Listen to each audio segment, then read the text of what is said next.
processus démocratique enclenché depuis 22 ans, le président de la République, dans un message, prône le dialogue, la cohésion sociale et la paix. Renforcement de la coopération parlementaire Mali-France, 10 grands axes dégagés, notamment la formation des députés maliens et l'amélioration de la communication institutionnelle par la création d'une télévision parlementaire. La chronique santé s'intéresse ce soir à l'hygiène bucco-dentaire chez l'enfant. Combien de fois nos enfants se brossent-ils, le font-ils correctement? Chessira Dambélé nous en parle en fin d'édition. Bonsoir à tous, nous sommes lundi 25 mars, merci de votre présence. À l'occasion de la célébration du 26 mars, date anniversaire des événements de mars 91, le président de la République, Djonkouda Traoré, s'adresse à la nation.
Mes chers compatriotes,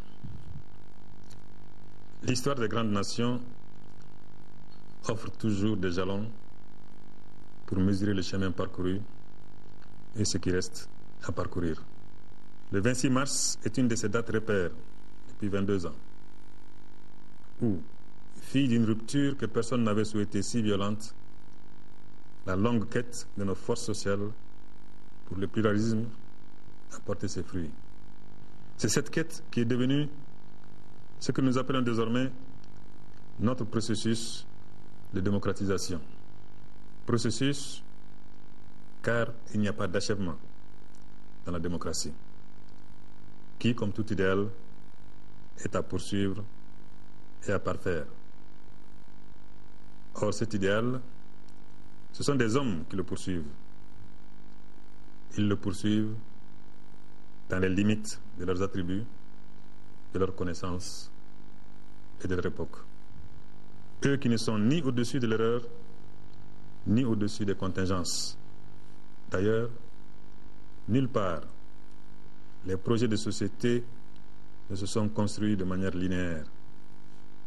A fortiori, quand il s'agit d'élargir l'espace de liberté, de libérer les énergies créatrices, de rendre les citoyens égaux devant les opportunités et la loi, quand il s'agit de travailler à une société du mérite et œuvrer à l'épanouissement des gouvernés tout en leur assurant le pouvoir de choisir leurs dirigeants. Parce que c'était tout cela, le 26 mars 91. C'est tout cela la feuille de route de la Troisième République, née du combat et du sacrifice de nos plus anciens comme de nos jeunes. Je m'incline devant la mémoire de tous ceux et de toutes celles qui sont tombés avant et pendant les mois difficiles qui ont permis au peuple malien d'obtenir le changement réclamé. Mes chers compatriotes, en 22 ans d'exercice démocratique, si notre pays a connu des succès indéniables, il a eu aussi des bas. Il ne sert à rien de se le cacher, la politique de l'autruche ne menant qu'à l'impasse. Notre processus est perfectible. D'abord, les libertés fondamentales méritent d'être renforcées, car elles sont partie intégrante les aspirations pour lesquelles notre pays s'est soulevé. Ces aspirations ne sont mieux traduites que dans le respect strict par l'État de tous les droits des citoyens. En retour, les citoyens ne confortent la démocratie que s'ils sont à la fois conscients et respectueux de leurs devoirs. Or, l'État et les citoyens de la Troisième République ont encore beaucoup à faire pour s'approprier les mécanismes et les codes de fonctionnement d'une société démocratique qui ne cautionnerait ni le fait du prince, ni la licence ou l'incivisme. Concernant le principe du libre choix des dirigeants et de l'alternance au pouvoir, la vigilance est de mise pour éviter ici les graves crises post-électorales qui, dans certains pays, ont créé des conflits fratricides et meurtriers. En 2012, notre troisième expérience d'alternance constitutionnelle, qui aurait été un test concluant de maturité démocratique, s'est terminée dans les conditions que nous savons tous. Le 17 janvier, le 22 mars 2012 et les péripéties douloureuses et souvent tragiques qui ont émaillé l'année 2012 ont le mérite de nous rappeler qu'un État n'est jamais assez vigilant, qu'un processus démocratique s'appuie toujours sur un État fort de son armée forte, disciplinée et républicaine. En effet, chaque difficulté, chaque échec nous offre l'opportunité de mieux comprendre, de nous corriger et de nous dépasser. Sous cet angle, nous avons beaucoup à apprendre de nos crises actuelles pour construire un État mieux gouverné, plus proche des préoccupations des populations et plus comptable de ses actes.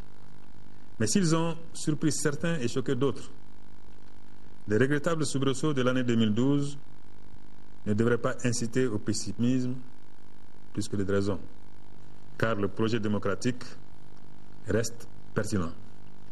Il reste le choix du peuple, il reste le choix des dirigeants, il reste le choix des partenaires qui nous accompagnent dans notre processus de développement. Il n'y a pas d'autre alternative. Ce projet a connu de dangereux écarts et il est encore à craindre que ceux qui ne peuvent pas gouverner par les urnes cherchent par la rue les moyens de peser sur la vie de la nation. Mais force est de constater la résilience de notre processus démocratique. Celui-ci évolue, malgré toutes les contraintes et toutes les pesanteurs. Et nous sommes en train d'aller vers le test de maturité d'une troisième alternance constitutionnelle suite à des élections prévues pour juillet prochain et que nous voulons transparentes et conviviales. Je sais que nous en avons les moyens, car après 13 scrutins en 21 ans, soit un référendum, 4 élections présidentielles, 4 élections législatives et 4 élections municipales, le peuple malien a acquis le réflexe du vote. Et cela n'est pas un mince acquis. C'est de cet acquis que découle tout le reste. Et contre d'autres bégaiements de notre histoire, l'électeur a le pouvoir de s'assurer qu'il a opté pour une gouvernance forte, reposant sur une adhésion sociale large et mobilisable, avec un tableau de bord surveillé et des contre-pouvoirs qui s'expriment dans l'intérêt de la démocratie. Mes chers compatriotes, évaluer notre parcours est salutaire car le progrès vient de là. Nous devrions cependant faire attention à ne pas jeter le bébé avec l'eau du bain. Nous ne devrions pas cracher sur ce que nous avons réussi de bon et retenir seulement le moins bon. C'est la démocratisation qui a imposé le débat et la négociation entre la puissance publique et les citoyens, qu'il s'agisse de l'école ou du monde du travail, de la gestion des villes comme des campagnes. J'en veux pour preuve la libération des initiatives et de la grande créativité de notre peuple. À cet égard, nous pouvons nous féliciter d'être devenus une société qui se bat pour les décisions affectant la vie des citoyens, soit de plus en plus participative. J'avais pour preuve les multiples plateformes sectorielles ou géographiques ainsi que le formidable élan de la société civile et qui est un solide acquis de la révolution de mars 91. J'en veux également pour preuve l'existence d'institutions qui, tout en évitant de polariser les relations avec l'exécutif, participent chacune à la gestion publique. Parlement, Haut Conseil de collectivités territoriales, Conseil économique, social et culturel, pouvoir judiciaire et d'autres encore. Loin de moi l'idée d'affirmer que tous nos mécanismes sont solides, qu'il n'y a pas d'exclusion et qu'il n'y a pas de problème. Au contraire, les défis sont énormes et multiformes. Par exemple, le processus de décentralisation. Résultante concrète du consensus que notre pays devrait être géré autrement, en donnant aux citoyens plus de responsabilités. Le processus de décentralisation, notre réforme majeure, a connu l'enlisement. Il est impératif de remettre en selle ce processus parce qu'il participe de la justice sociale et de l'équité. Il participe du minimum démocratique et il est la réponse aujourd'hui aux revendications de demain. Il est surtout le moyen le plus efficace de protéger ce que ce pays a d'essentiel, sa belle diversité et sa mosaïque humaine, de Kidal à Sikasso, de Tombouctou à Kaï. Il est enfin le liant le plus efficace pour ressouder notre pays que ses propres enfants n'hésitent pas à malmener ce pays qui nous a tout donné et à qui nous devons tout. Les défis de la jeunesse et de la demande sociale ne sont pas des défis faciles à relever non plus. Et c'est là la mère de toutes nos batailles. Autant de défis qui conditionnent le devenir de la nation. La démocratie ne saurait être une finalité en soi, mais le moyen. Le raccourci pour une meilleure distribution des opportunités, une meilleure qualité de vie pour tous, un meilleur cadre de vie pour les citoyens. D'où l'impératif pour l'État de gérer de la manière la plus transparente les ressources d'un État qui est pauvre, même s'il peut être fier d'avoir enregistré pendant 2 décennies des taux de croissance économique positifs. Ces taux, nous le savons, doivent être mis en adéquation avec une croissance démographique qui est sans précédent et qui appelle plus d'écoles, plus d'emplois, plus de centres de santé, plus d'infrastructures de base, en somme. Là réside la force et la faiblesse du projet issu de mars 91, qui était après tout le frémissement de la jeunesse pour un printemps, son printemps, qu'elle attend et qu'il faudra bien lui donner. S'organiser et s'entendre pour l'aboutissement de cette expérience est possible, même s'il s'agit d'un travail de longue haleine. Mais c'était un cri en mars 91, c'est encore un cri en mars 2013. J'ai fait foi au Mali. Je demande à tous et à toutes de faire foi au Mali, qui peut tout réussir si ses enfants se donnent la main. Je voudrais pour terminer remercier et saluer notre armée nationale. Je voudrais saluer et remercier les Nations Unies, l'Union européenne. Je voudrais saluer et remercier la France de François Hollande, le Tchad d'Idriss Déby Itno, l'ensemble des pays de la CEDEAO et d'Afrique, dont les valeureux fils sont en train de mourir à nos côtés pour la paix et la sécurité dans le monde, pour le respect de l'homme dans ses droits et sa dignité, pour un monde démocratique, juste et solidaire. Je souhaite un anniversaire dans le recueillement, la communion et la résolution de mettre le Mali au-dessus de tout. Aux martyrs, je renouvelle la reconnaissance de la nation et à leurs familles toutes nos condoléances une fois de plus. Vive le Mali, un et indivisible, vive la démocratie et que Dieu vous bénisse.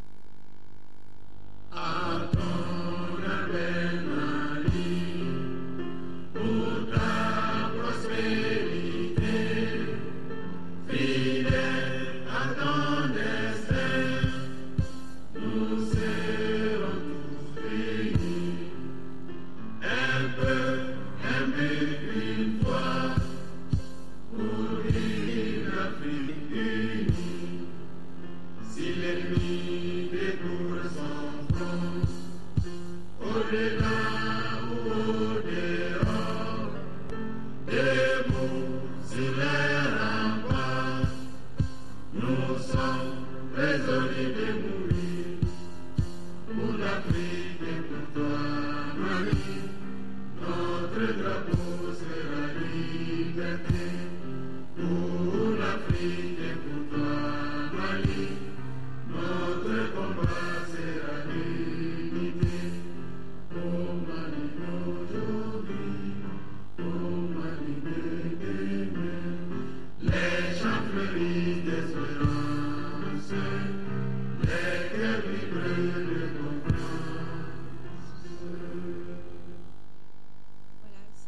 l'adresse à la nation du président de la République par intérim à l'occasion du 26 mars. Et toujours en parlant du 26 mars, demain, dans vos kiosques, un numéro spécial du journal 26 mars avec à la une illusion perdue, point d'interrogation. Dans vos kiosques demain. Fin aujourd'hui à Nouakchott de la 15e session des chefs d'État et de gouvernement de l'Organisation pour la mise en valeur du fleuve Sénégal. L'ancien Premier ministre guinéen Kabiné Komara est élu au commissaire de l'EMVS et c'est notre compatriote Malima Tchadjara qui est son adjoint. Le président mauritanien devient président en exercice de l'organisation. Il remplace son homologue malien Djankouda Traoré. Et nous allons avoir la réaction du ministre de l'Énergie et de l'eau Makan Toukara, président du Conseil des ministres de l'EMVS, au cours de ce journal. Tenue de la première réunion du comité de suivi de la mise en œuvre de la feuille de route pour la transition, une rencontre présidée par le Premier ministre, occasion pour Django Sissogo d'évoquer les missions assignées au comité. Reportage Mamari Kone. Cette première réunion consacre le lancement des activités du comité de suivi de la mise en œuvre de la feuille de route pour la transition. Après son adoption par l'Assemblée nationale le 29 janvier dernier, le gouvernement a organisé un séminaire de validation d'un plan d'action de sa mise en œuvre. Le comité de suivi, chargé d'évaluer périodiquement l'état d'exécution de ce plan d'action, est une instance privilégiée de dialogue entre le gouvernement et ses partenaires. Il comprend 4 commissions de travail et un secrétariat permanent. Les commissions de travail sont la commission défense, sécurité et paix, la commission mobilisation, communication, action sociale et humanitaire, la commission relance économique et la commission suivi du processus électoral. Le chef du gouvernement a saisi cette occasion pour exposer aux membres du comité quelques actions déjà réalisées et les principaux défis à relever dans le cadre de l'accomplissement des 2 missions fondamentales du gouvernement, à savoir le rétablissement de l'intégrité territoriale et l'organisation d'élections crédibles, libres et transparentes. La préparation des élections présidentielles et législatives se poursuit. Un comité interministériel de suivi de la préparation de ces élections que je préside sera créé très prochainement. Un projet de chronogramme a été élaboré par le ministère en charge des élections. Le gouvernement, dira le Premier ministre, est déterminé à organiser ces élections à la période indiquée par le président de la République par intérim et conformément à la feuille de route pour la transition. La libération totale des zones occupées et leur sécurisation dans un délai très court, ainsi que la mobilisation à temps des ressources financières nécessaires à la tenue de ces élections, constituent des défis à relever. C'est pourquoi le gouvernement souhaite la présence de l'armée française sur le terrain des opérations jusqu'à la libération totale du territoire national. Le chef du gouvernement a salué la présence à cette rencontre des représentants des Nations Unies, de l'Union européenne, de l'Union africaine, de la CEDEAO et de la France. La prochaine réunion est prévue pour le 4 avril prochain. Elle devrait, selon le Premier ministre, se pencher sur toutes les questions qui auront fait l'objet de dossiers élaborés par les ministres concernés. Et toujours à la primature, le Premier ministre a reçu en audience en fin d'après-midi les députés français. Ces derniers réitèrent leur soutien à notre pays. Écoutons Claude Bartolone, président de l'Assemblée nationale française, au micro de Aoué Touré à sa sortie d'audience. Nous avons eu une discussion générale qui fait à la fois suite à l'intervention française pour être aux côtés du peuple malien après que le président malien ait demandé par écrit au président François Hollande d'intervenir, après que le Conseil de sécurité des Nations Unies ait mandaté et décidé de soutenir cette intervention. Le président de la République, François Hollande, a toujours dit qu'il faut que ce soit une intervention en 3 temps. D'abord une intervention militaire, et les Français étaient le mieux à même d'intervenir rapidement pour pouvoir stopper l'avancée des terroristes au sein du Mali. Après, la deuxième étape doit être la réconciliation nationale du peuple malien, et la troisième étape, l'étape démocratique. Et j'ai eu l'occasion de dire au Premier ministre que, comme j'ai eu la possibilité de l'affirmer au président de l'Assemblée nationale au cours des 2 fois où je l'ai reçu à Paris, nous souhaitons, les parlementaires français souhaitent être aux côtés du peuple malien, aux côtés de l'Assemblée nationale malienne, pour les aider dans cette partie plus démocratique en fonction des besoins qui seront les leurs. On vous a entendu dire que vous êtes à votre premier séjour ici au Mali. Première impression de vous retrouver à Bamako? Alors c'est une impression un peu particulière parce que nous venons dans des conditions historiques incroyables. Et de ce fait, ce premier contact avec Bamako est encore plus fort en termes d'émotion. Nous sommes venus alors que les soldats français, à côté des soldats maliens et des soldats d'Afrique, ont permis au Mali de pouvoir sauver son entité territoriale. Et croyez-moi que cela donne à cette visite un sentiment encore plus fort au niveau amical et au niveau politique. Autre titre de ce journal, et nous partons place de la République. La coopération parlementaire France-Mali appelée à être renforcée avec de nouveaux programmes, surtout l'aspect formation des députés maliens. C'est ce qui ressort de la séance de travail des parlementaires français et maliens tenue ce matin à l'Assemblée nationale. Les secrétaires généraux des 2 assemblées et les députés ont fait le point des projets importants. Sira Bachili nous en parle. Ce sont 10 grands axes qui vont constituer les nouvelles bases du cadre de coopération entre parlementaires français et maliens. Tout d'abord, la formation. Il s'agira de créer une cellule d'appui aux députés constituée d'experts polyvalents. Les besoins logistiques seront également revus avec un accent particulier sur la communication institutionnelle. À ce niveau, les ambitions sont grandes. Les députés prévoient une revue, une radio et même une télévision parlementaire. Ça veut dire la construction de la loi. Ça veut dire d'échanger sur les nécessités techniques, juridiques, que nous puissions avoir aussi un processus de construction de la loi qui soit à la fois incontestable, transparent, fondé sur les principes démocratiques les plus évidents qui veulent que le parlementaire, l'élu, le député puisse débattre en connaissance de cause, en ayant l'ensemble des éléments, en ayant l'ensemble des connaissances, permettant l'élaboration d'une bonne loi, incontestable, connue de tous et donc respectée de tous. L'Assemblée nationale française nous appuie dans notre effort de réforme que nous avons engagé depuis quelques mois ici. Ces réformes sont multiples. Elles vont du renforcement de la capacité des députés. On est une jeune démocratie. Au renforcement de la capacité du personnel administratif et également peut-être dans le soutien à maîtriser un peu les outils de communication de l'Assemblée nationale.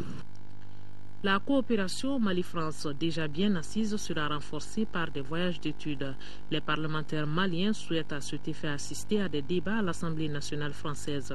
De quoi s'inspirer de l'expérience française afin d'améliorer la qualité des débats au sein de l'hémicycle du Mali. C'est pouvoir voir les 2 assemblées tisser des liens de coopération plus étroites que la première fois. Aujourd'hui, nous souhaitons que cette coopération prenne une autre allure qu'avant.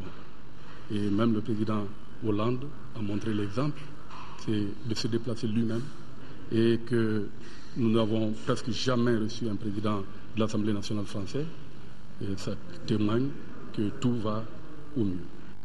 aux secrétaires généraux des deux assemblées de mettre au point toutes ces doléances dans un document qui sera soumis à l'appréciation des présidents des assemblées françaises et maliennes.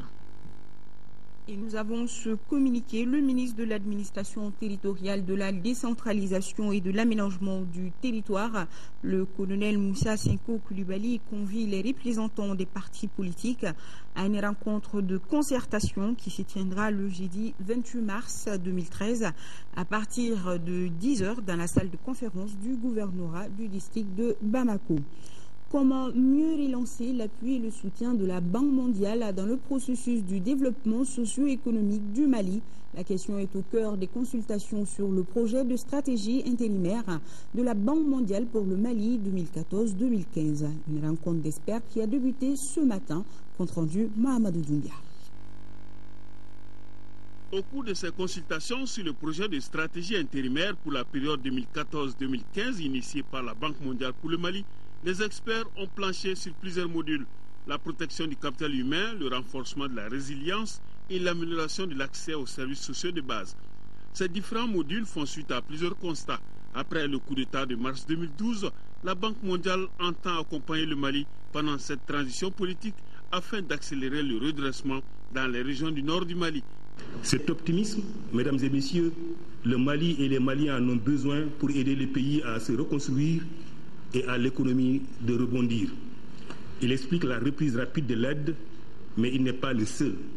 Il s'y ajoute au moins 3 autres facteurs objectifs cela.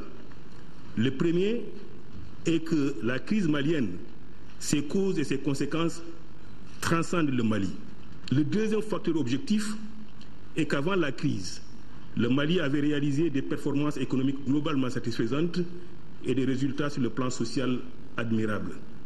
Le troisième facteur, monsieur le ministre, c'est la qualité évidente de la gestion des finances publiques dont vous avez fait montre dans cette période de crise. En réponse, le ministre de l'Économie, des Finances et du Budget a donné l'assurance que le Mali continuera toujours sa stratégie déjà adoptée en matière de développement, de croissance et de réduction de la pauvreté. Le coût du plan de relance 2013-2014 est estimé à 2510 milliards de francs CFA, soit 3827 millions d'euros. Le budget d'État pour 2013 est orienté vers l'atteinte de 16 objectifs. La loi des finances intègre pleinement les orientations de la feuille de route et du plan d'action de relance. Elle permet également d'assurer le remboursement de la dette interne et externe. Selon la Banque mondiale, la reprise et le développement du secteur privé sont aussi essentiels afin d'accélérer la croissance économique, créer des emplois et diversifier les ressources d'exportation et les recettes fiscales. L'association dynamique des foyers vient de remettre 18 millions de francs CFA en guise de contribution à l'effort de guerre. L'annonce a été faite au cours d'une cérémonie en présence des autorités consulaires du Mali à Paris. Maramfi Konaté, correspondance.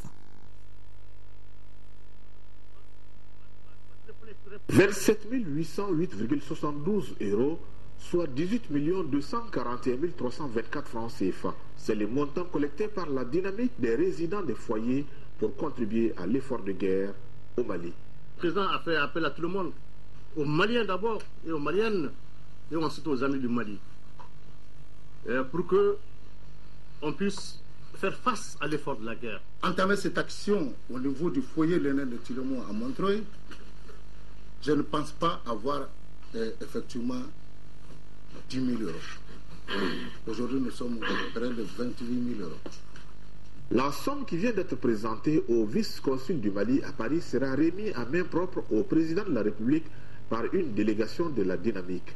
Le geste est très apprécié par les autorités consulaires du Mali. La présente cérémonie est la preuve, s'il en était besoin, de votre attachement à la mère patrie. Je suis convaincu que le geste noble et patriotique que vous faites aujourd'hui sera suivi d'autres au niveau d'autres foyers. Cette contribution n'est qu'une première tranche émanant de 16 foyers et de quelques familles. Les contributions continuent à être enregistrées auprès des délégués de foyers partout en France. Ici au Mali, précisément à Bamako, depuis jeudi dernier, le prix du transport urbain et périurbain a connu une hausse de 35% sur toutes les destinations de Bamako et environ. Une majoration de prix qui a provoqué aujourd'hui des manifestations de colère de la part des usagers. Les détails avec Khadija Touponi. Ce lundi matin, aux environs de 9 h, aucune Sotrama ne circulait dans certains quartiers de Bamako. Les passagers, hommes, femmes et enfants, tous étaient à pied pour manifester leur mécontentement par rapport à l'augmentation de 50 francs CFA du prix des transports urbains et périurbains. Conséquence de cette manifestation, pneus brûlés, vitres des Sotrama cassées. C'est les étudiants qui sont fatigués. Quand on te donne 500, Sotrama 400 francs, aller-retour, c'est trop. Tu ne peux pas manger.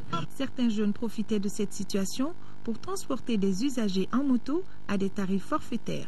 Depuis l'augmentation de 50 francs le jeudi dernier du prix des transports urbains et périurbains, passagers et transporteurs ne parlent plus le même langage.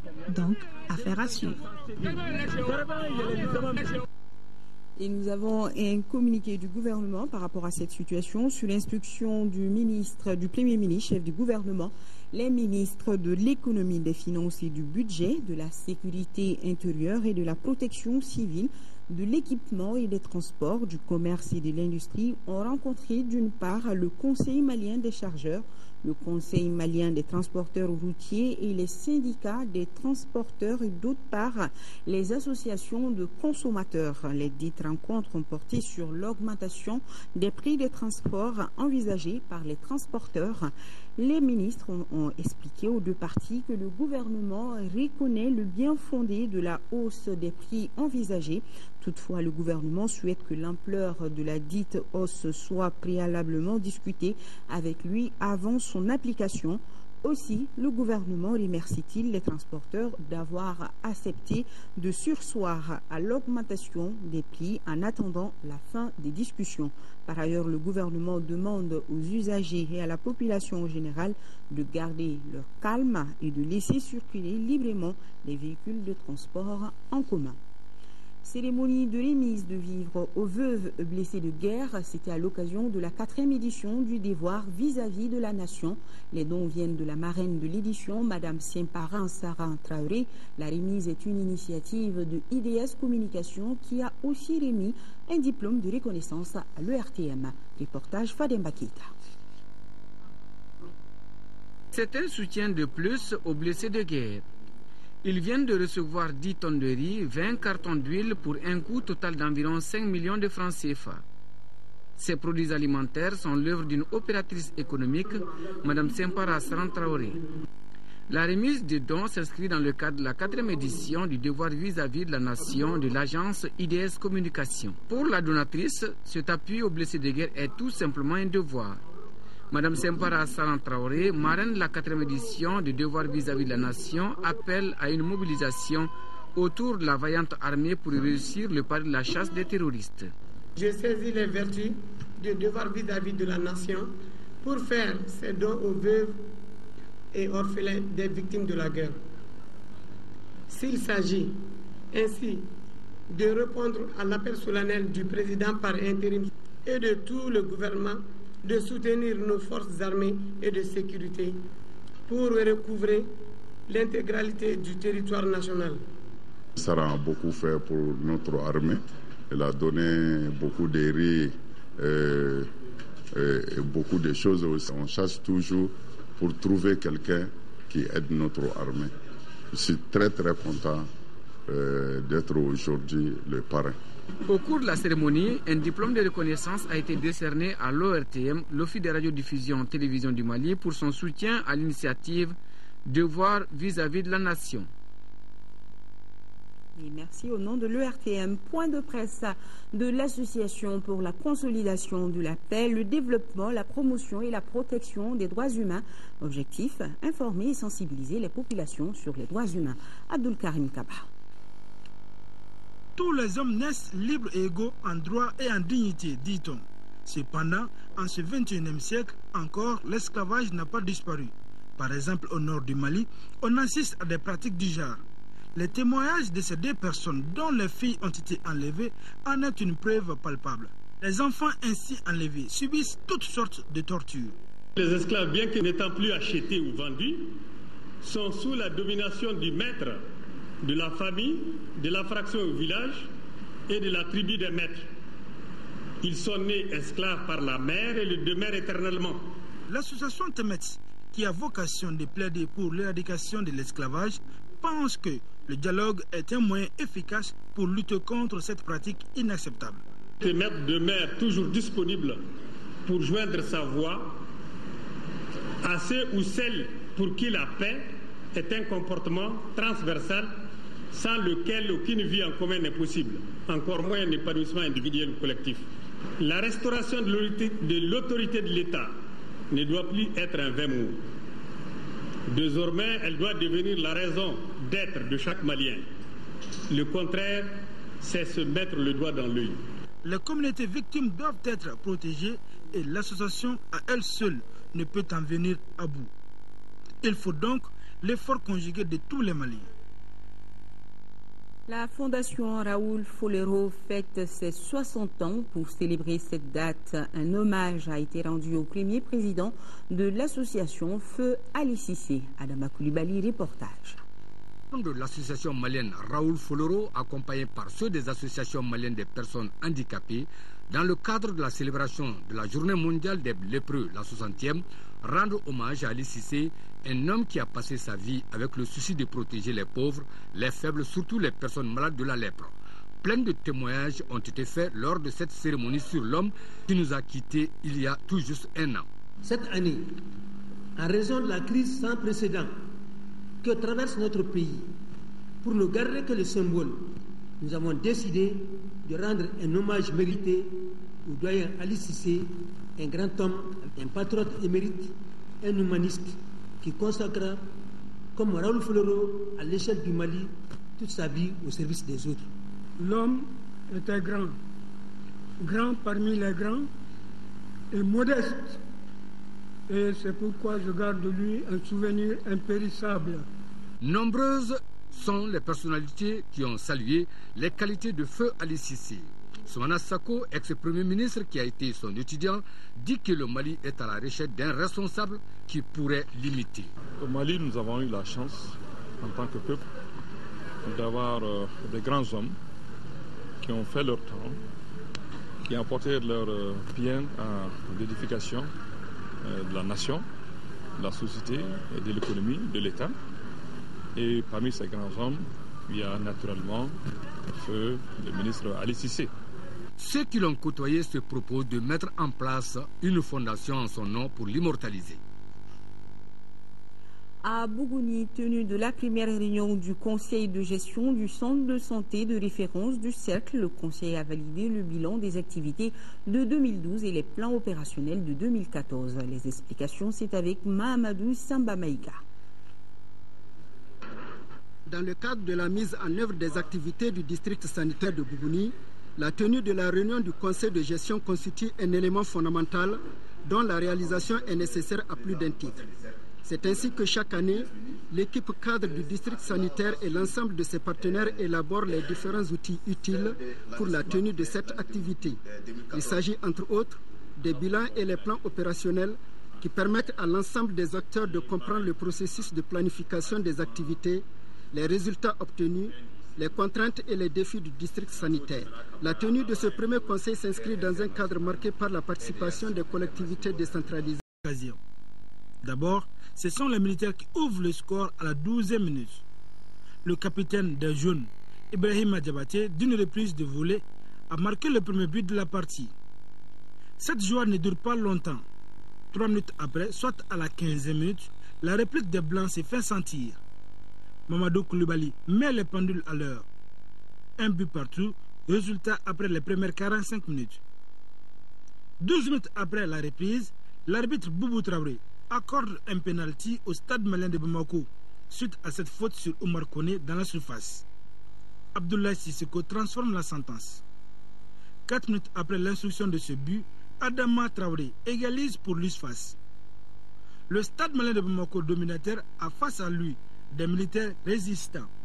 Même dans les heures de jeu, le portier des jeunes, commandant Keïta, sort le grand jeu pour conserver ce score.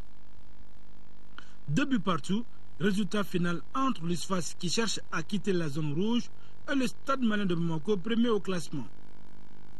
En deuxième match, la Jeanne d'Arc ici en blanc est face aux 11 créateurs de Nyarela.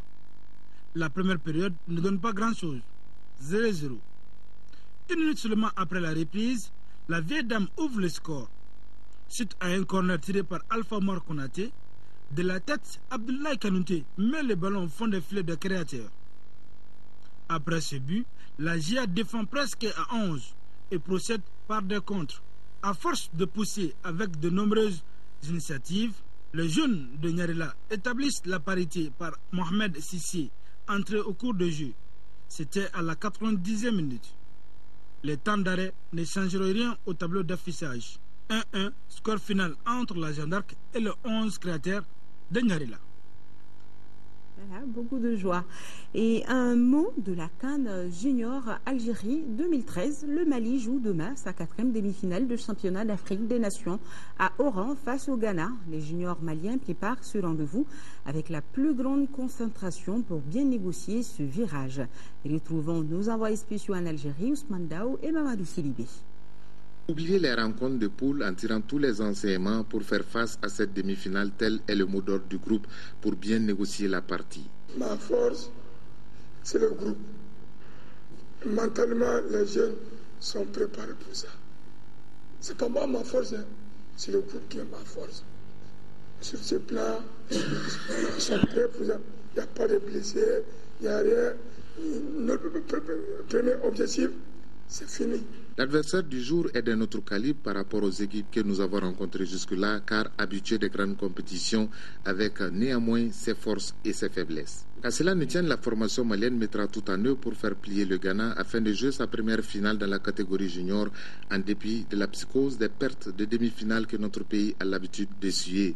Le Mali, c'est un grand pays. Les enfants ont besoin de les mettre en confiance, de les rassurer, de les motiver davantage, qui peuvent aller loin, on va. Voilà ce qui est clair. À présent, la balle est dans le camp des protégés de Moussa Keïta Dougoutigi, surtout que le soutien ne fera pas défaut à l'équipe ici en Algérie, comme c'est le cas depuis le début de ce tournoi. Voilà, allez les aigles, bonne chance pour demain. Et nous arrivons à la chronique santé consacrée à l'hygiène bucco-dentaire chez l'enfant. Chacun de nous se brosse au moins une fois par jour, chose qui, selon beaucoup de gens, permet d'éviter la carie dentaire, une des maladies de la dent les plus redoutées. Mais le faisons-nous correctement? Comment cette hygiène bucco-dentaire est-elle encouragée chez nos enfants? Que doit-on faire? Quelques pistes de réponse avec Tchessera Dami.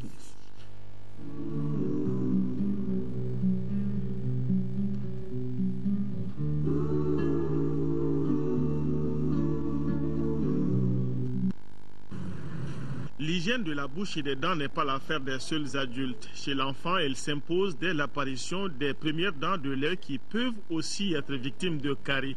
Selon les spécialistes, 1 an et demi, 2 ans, c'est l'âge idéal pour commencer à apprendre à l'enfant l'hygiène dentaire. À ce stade, c'est le brossage après les principaux repas qui est conseillé. Si les parents n'arrivent pas à faire les 3 brossages, il faudra tout faire, au moins faire le premier, le dernier, le soir au coucher, brosser les dents de l'enfant pour que les débris alimentaires ne dorment pas dans la bouche de l'enfant. En général, quand on regarde, les gens se brossent le matin directement au réveil. Mais en fait, ils ne se brossent pas, hein, ils enlèvent l'odeur. C'est-à-dire, quand la nuit, on ne se brosse pas, le soir au coucher, le matin, on se réveille, ça trouve que les débris alimentaires que nous avions au niveau de notre bouche se sont fermentés et ça dégage une odeur. Et c'est cette odeur que nous enlevons le matin avant de manger. Et c'est ce qui n'est pas bon du tout. Nous conseillons que les gens se brossent surtout après les repas. C'est pour enlever les débris alimentaires, les restants des aliments qui sont au niveau de la bouche. À 23 mois précisément, l'enfant doit avoir sa propre brosse à dents adaptée à son âge en termes de taille, de forme et de souplesse des poils. Celle-ci doit être régulièrement renouvelée puisqu'une vieille brosse perd toute son efficacité. Les enfants sont généralement friands de sucreries, un type d'aliment dont la consommation doit être modérée et accompagnée de mesures d'accompagnement pour diminuer les risques de caries dentaire.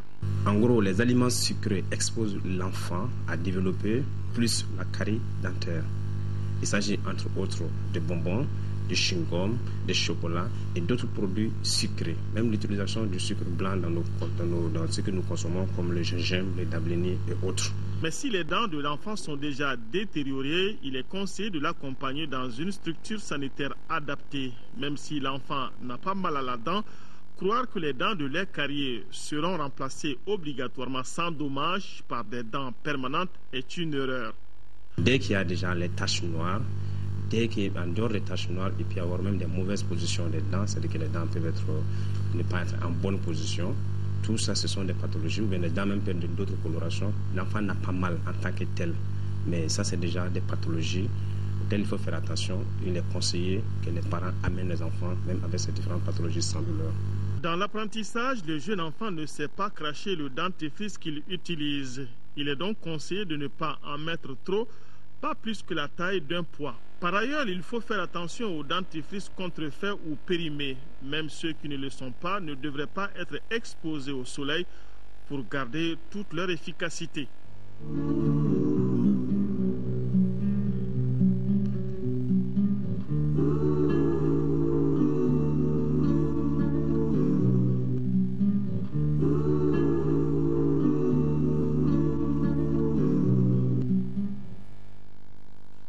Et nous vous l'annoncions en début de ce journal, la fin aujourd'hui à Nouakchott de la 15e session des chefs d'État et de gouvernement de l'Organisation pour la mise en valeur du fleuve Sénégal. Le président de la République par intérim, Djonkouda Traoré, a regagné ce soir à Bamako, comme vous le constatez sur ces images.